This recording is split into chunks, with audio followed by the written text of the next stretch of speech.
शायद morning show था, वहां पर एक फिल्म लगी है, नई फिल्म है आक्रोश। तो वो लोग देखने जा रहे थे और बहुत सारी बातें उस फिल्म के बारे में हो रही थी, तो मेरी उत्सुकता काफ़ी जगी कि मैं भी उस फिल्म को देखने जाऊं। उसके पहले अपने छोटे शहर में जहां मैं पढ़ता था, बिहार में, ज़्यादातर जो पॉपुलर फिल्में होती थी वो लगती थी।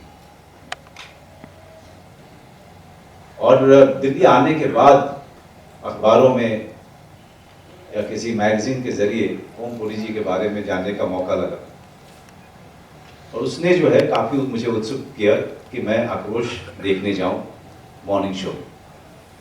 वो समय ऐसा था जब समानांतर फिल्में सिर्फ एक शो में बहुत दूर के किसी सिनेमा हॉल में लगा करती थी, उनके लिए कोई जगह नहीं थी थिएटर में। जब मैं आक्रोश देखने गया, फिल्म खत्म हुई, उसके बाद दूसरे दिन वापस गया फिर से मॉर्निंग शो में। तब से लेकर के आज तक ओम पुरी जी के हर काम को मैंने बहुत निकट से देखा, और शायद जो रास्ता मैंने चुना, जिस तरह की फिल्मों को करने की जिद ठानी, उसमें ओम पुरी जी की जो काम था उसका बहुत बड़ा योगदान रहा है। उनकी शुरू की फिल्म आक्रोश से ये मेरी यात्रा शुरू हुई थी, और दिमाग में कहीं ना कहीं ये जिद पनपने लगा था कि काम करना है तो ऐसा करना है, किसी रास्ते जाना है तो शायद इसी रास्ते जाना है।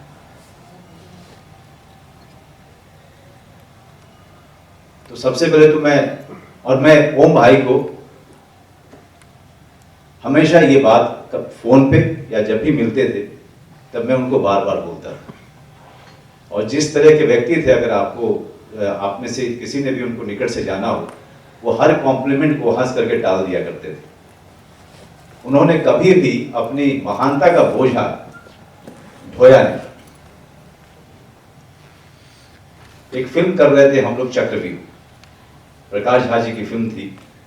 पंचमढ़ी मध्य प्रदेश में एक रेस्ट हाउस था जिसमें कि हम 5-6 जो है मेन कलाकार ठहरे हुए थे, और साथ में निर्देशक भी थे। और हर शाम को शूटिंग के बाद अपनी अपनी वर्जिश करने के बाद बाहर कुर्सी लगा के अपने अपने कमरे के हम लोग बैठा करते थे, और ओम भाई भी आ जाया करते थे वहां।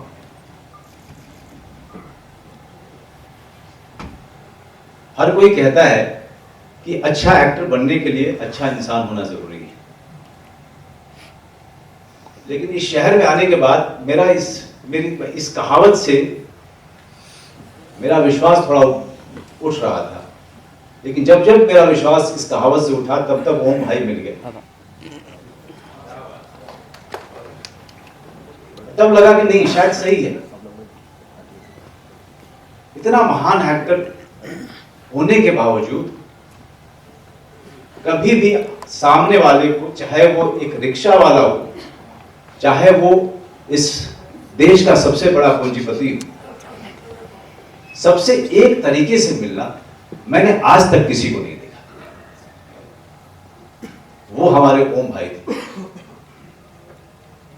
हमारे चक्रव्यूह फिल्म के एक छोटे से छोटे रोल को करने वाला, या एक चाय लेके आने वाला स्पॉट बॉय, या फिर उसी सेट पे, उसी लोकेशन पे निर्देशक, या उसी सेट पे कोई नामी ग्रामी एक्टर, सबके जो ओम भाई के साथ संबंध थे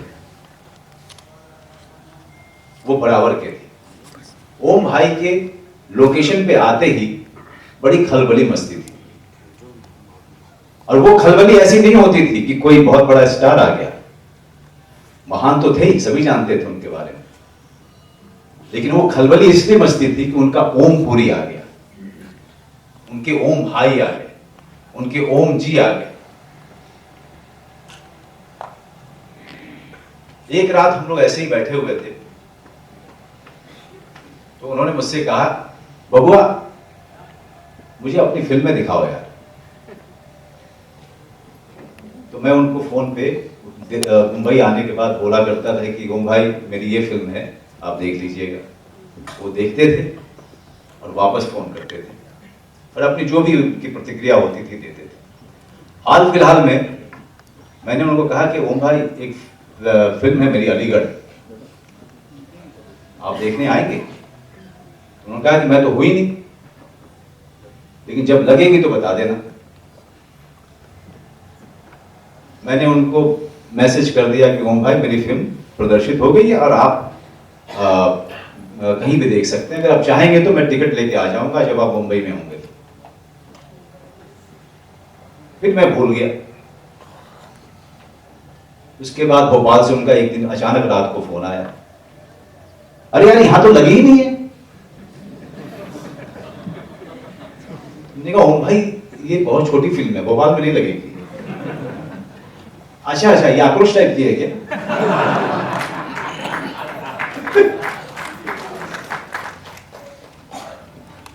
मैंने कहा ओम भाई आप इसके बाद कहाँ जाएंगे? मैं लखनऊ जाऊंगा।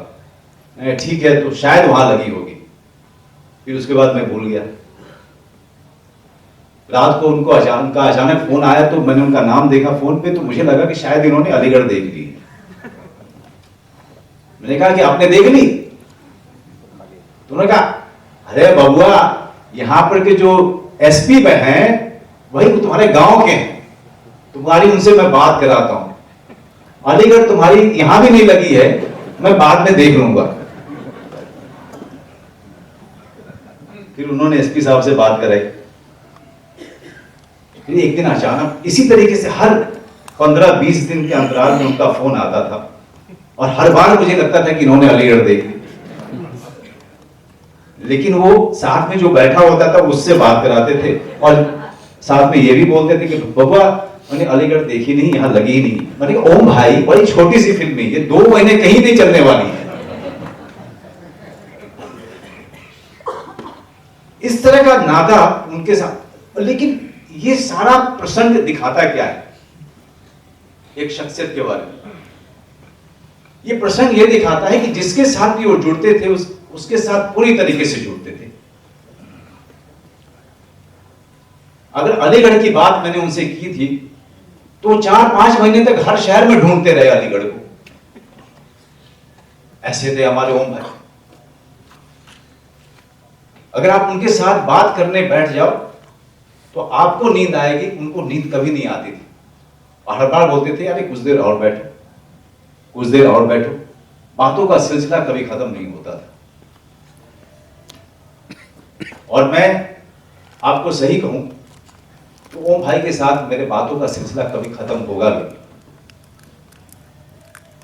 मैं हमेशा आज भी जब मैं आपके साथ खड़ा हूं, मैं उनके फोटो की तरफ देख करके उनके हंसते हुए मुस्कुराते हुए चेहरे को देख करके ऐसा लग रहा था जैसे कि वो मुझसे बात कर रहे हैं।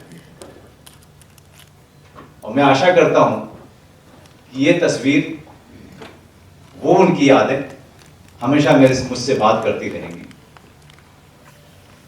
ओम भाई जहां भी हैं खुश रहें और उनकी आत्मा को बहुत खुशी होगी अगर हम लोग खुश रहेंगे। धन्यवाद।